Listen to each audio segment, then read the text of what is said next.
Il ne faut pas oublier qu'on s'est identifié aussi dans les revendications des Gilets jaunes. Hein.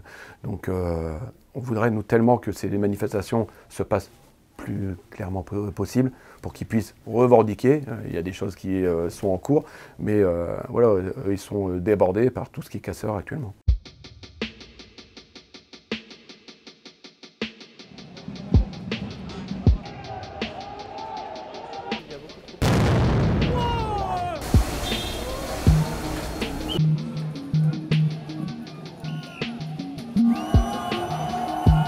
À la fin de la manif, rentrez chez vous.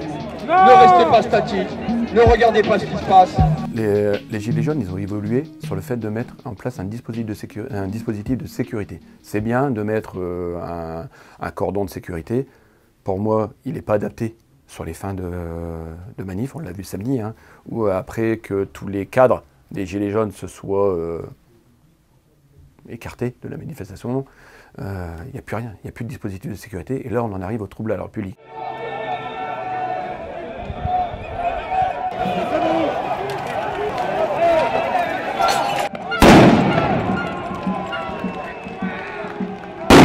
La relation avec les Gilets jaunes, il n'y a rien à dire. Franchement, sur toutes les manifestations.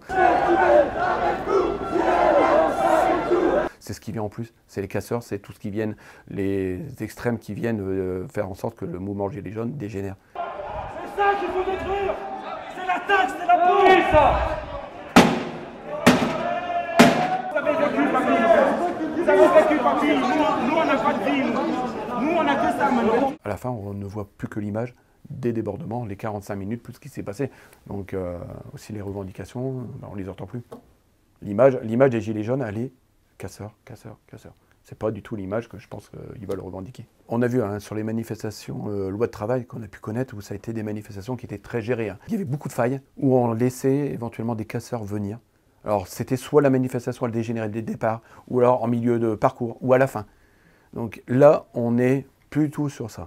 On est sur une manifestation qui part normalement, et c'est en fin de manifestation. Après, je parle Paris. Sur des autres endroits, ça peut dégénérer à n'importe quel moment. Et une chance des policiers.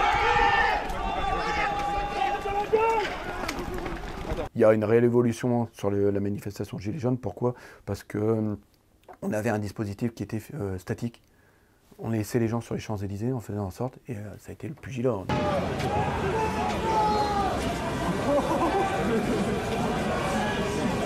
a vu, hein, où, déjà, pour moi, la plus grosse erreur, ça ne vient pas des Gilets jaunes.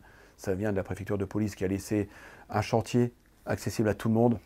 Nous, on a vu les images, on s'est dit, mais ça va être une folie d'entrée.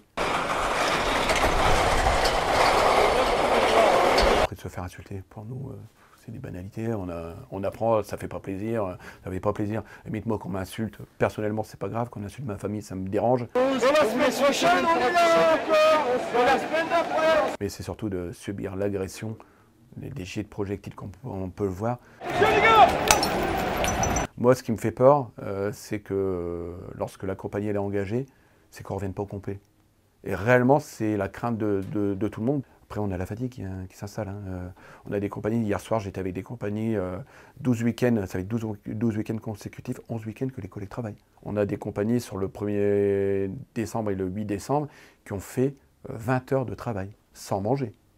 La fatigue, elle est là. Alors, répertorié au niveau police nationale, on a plus de 1200 collègues qui sont blessés, déclarés, blessés, contusionnés. On a énormément de petits bobos.